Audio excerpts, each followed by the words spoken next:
이분 같은 경우는 건조하기도 하고 위축되어 있으니까 외부에서 건조한 공기가 들어왔을 때 제대로 막아주질 못하겠죠. 그래서 알레르기 비염 증상들이 생기게 됩니다. 대부분 이 알레르기 비염을 약으로 치료한다고 알고 계시죠? 알레르기 약 없이 치료하는 방법이 있습니다. 첫 번째, 피하는 거예요.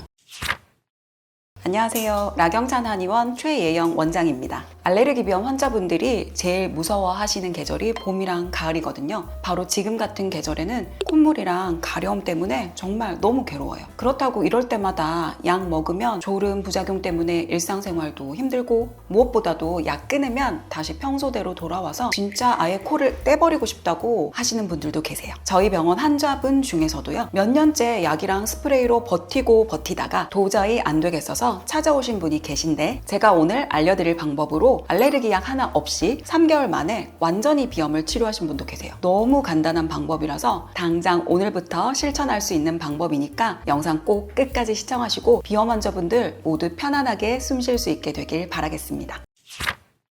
보통은 병원에서 검사를 통해 알레르기 항원이 있으면 알레르기 비염으로 진단을 받게 되고요. 이 항원을 피하면 된다고 해요. 하지만 이 검사들은 좀 원인을 밝히기도 어렵고 정확히 일치하지도 않아요. 작년에는 양성이었는데 올해는 괜찮다든지, 그런데 나는 비염이 계속 있다든지, 이런 경우들도 되게 허다하거든요. 알레르기 비염은 코 점막의 상태 때문에 생기게 됩니다. 알레르기 비염 환자들의 코 점막을 살펴보면 굉장히 창백해져 있어요. 혈류량이 매우 줄어들어 있다는 건데요. 그래서 매우 차갑습니다. 그러면 외부에서 들어오는 차가운 공기가 코를 지나서 폐로 들어가게 되는데 이 코에서 데워져야 되거든요. 이런 기능들을 하지 못하게 되니 일단은 이 차가운 공기를 막기 위해서 재채기를 합니다. 또 콧물도 나와서 우선은 공기가 차가운 상태에서 들어오는 것을 막게 되죠. 이렇게 알레르기 비염 증상들이 생기게 되는 거고요. 알레르기 비염이 생각보다 색깔은 괜찮지만 점막이 매우 건조한 경우도 많습니다. 그래서 꽃가루 같은 큰 분자가 들어오면 건조한 점막을 자극하면서 콧물 재채기를 심하게 하기도 하는 거죠. 점액 분비가 제대로 되지 않으면서 청소 기능이 떨어지는 거예요. 그리고 이런 상태에서는 점막이 점점 쪼그라들어서 위축되어 있고 외부의 찬 공기가 제대로 따뜻해지지 못해서 기관지나 폐를 자극하기도 해서 더 심하게 기침을 한다거나 다른 호흡곤란 증상까지 일으키기도 합니다. 실제로 알레르기 비염 환자의 점막을 보시면요, 제가 첫 번째 말씀드렸던 창백하다는 거 여기서 보실 수가 있어요. 이분의 점막을 보면 굉장히 하얘져 있죠. 원래는 좀 발그스름한 것이 정상인데 매우 하얗게 되어 있고요. 건조하거나 위축되어 있는 분들의 점막도 여기서 볼 수 있어요. 실제로는 이 점막이 이 부분을 채우고 있고 탄력성 있게 통통해야 되는데 매우 쪼그라들어 있고 오돌투돌하고 건조한 모습들을 보이고 있어요. 이분 같은 경우는 건조하기도 하고 위축되어 있으니까 외부에서 건조한 공기가 들어왔을 때 제대로 막아주질 못하겠죠. 그래서 알레르기 비염 증상들이 생기게 됩니다. 대부분 이 알레르기 비염을 약으로 치료한다고 알고 계시죠? 알레르기 약 없이 치료하는 방법이 있습니다.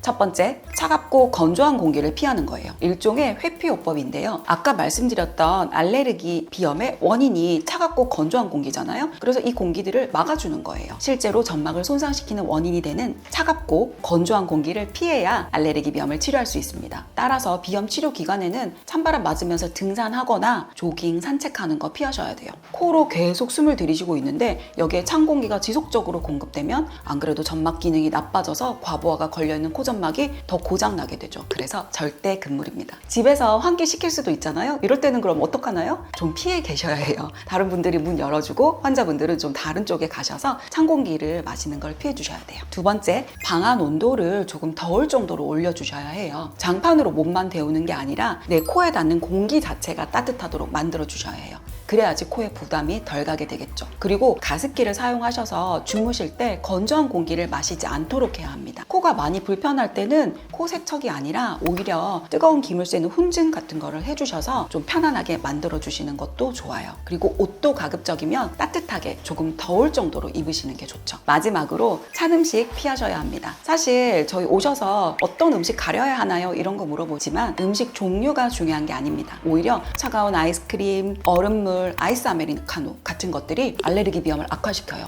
이 주변으로 계속 차가운 것들이 들어가게 되니까 코 주변이 차가워지는 거죠. 그래서 점막에도 영향을 미치게 됩니다. 요즘 오시는 분들 환절기이고 아침 저녁으로 매우 쌀쌀한데도 생각보다 엄청 춥게 지내시는 분들이 많아요. 그리고 가습기는 또 틀고 계시죠? 온도가 낮은데 가습기가 이렇게 틀어지게 되면 차가운 물들이 코에 닿는 거나 마찬가지이기 때문에 온습도계를 통해서 온도를 한 26도 정도 유지해 주시고 습도는 한 60% 정도 하시면서 주무실 때 환경을 만들어 주는 게 좋습니다. 그래서 저희 한의원에 오셨던 분들도 호전이 빠르셨던 분들은 이런 원칙들을 꼭 지켜주셨고요. 사실 알레르기 약이 거의 듣지 않아서 오셨던 상태에서도 빠른 호전을 보이셨어요. 그런데 이렇게 환경 관리를 철저히 해주셔도 너무 오래된 증상이라든지 심한 증상인 경우에는 빨리 좋아지지 않는 경우들이 있어서 그때는 한의원 치료를 같이 받아주셔야 하고요. 저희 한의원에서는 우선 점막을 좀 촉촉하게 하기 위한 쾌비연 사용하고 있고요. 그리고 따뜻하게 하기 위해서 쾌비탕 복용하시도록 해요. 한의원 치료는 알레르기 약이나 화학적 스프레이와는 다르게 점막이 스스로 회복할 수 있도록 도와주기 때문에 증상에 따라 천천히 치료되기도 하지만 다시 재발하지는 않는다는 장점도 있습니다. 실제로 저희 치료받으셨던 환자분들 사진을 보고 또 설명드릴게요. 30대 후반 여자분이셨고요. 10년 이상 콧물, 코막힘으로 고생하셨던 분이세요. 처음 오셨을 때 점막 사진을 보면 색깔이 너무 하얘서 책에 나올 정도로 알레르기 비염의 전형적인 색상을 보이고 계셨어요. 매우 하얗고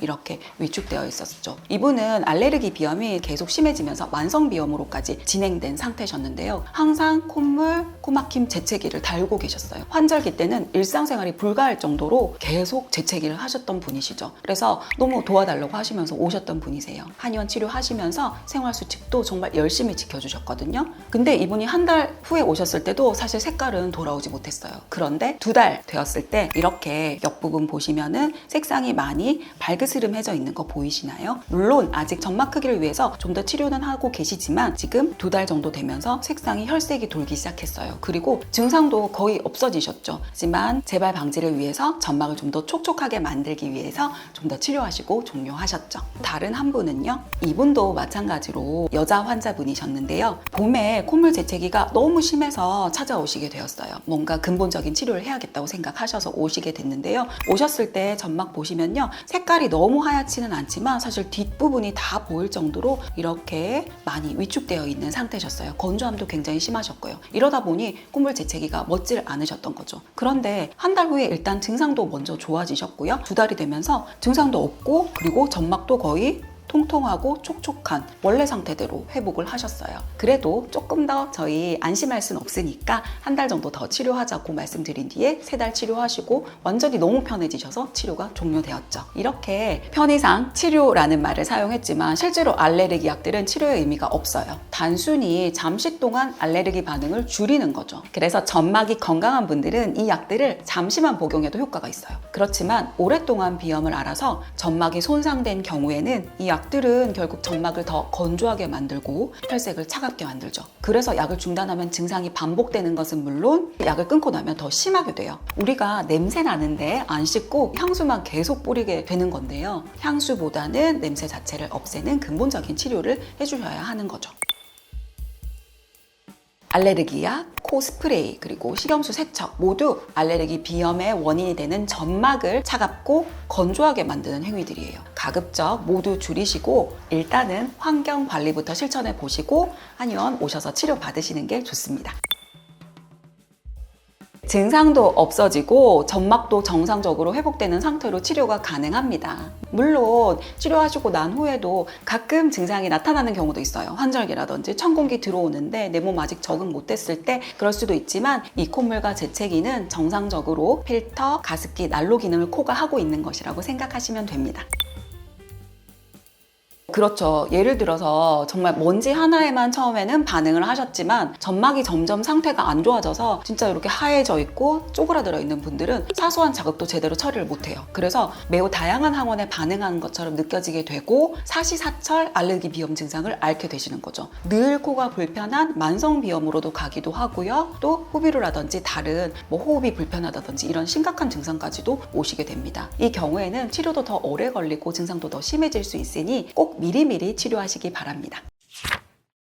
비염 치료에서 가장 중요한 것은 근본 치료이고요. 근본 치료는 실제로 코 점막을 다시 따뜻하고 촉촉하게 만드는 것이죠. 그리고 이 원인이 되었던 차갑고 건조한 공기를 일단은 피해 주셔야 되고요. 하지만 손상된 정도가 너무 크다면 잘 회복되지 않을 수가 있어요. 한의원 오셔서 따뜻하게 하는 약 복용하시고 촉촉하게 하는 연고 바르셔서 치료하시는 게 좋습니다. 그리고 저희가 생활 습관을 알려드리면 굉장히 깜짝 놀라세요. 아이들은 저희가 태권도, 수영, 줄넘기 같은 것들 치료 기간 동안에는 좀 피해주세요 이렇게 말씀을 드리거든요. 그러면 야외 운동 너무 좋아하는데 평생 못하나요? 이렇게 말씀하시는데요. 점막이 거의 정상에 가깝게 회복이 되면 외부에서 오는 차갑고 건조한 공기를 처리할 수 있는 히터나 가습기, 코의 그런 역할들이 잘 회복이 되기 때문에 운동을 하시고 찬 음료를 드셔도 괜찮습니다. 하지만 점막을 차갑고 건조하게 만드는 원인이 외부의 요인들 때문이니만큼 가급적이면 좀 조심해 주시는 건 필요하겠죠. 지금까지 락영찬 한의원의 최예영 원장이었습니다. 감사합니다.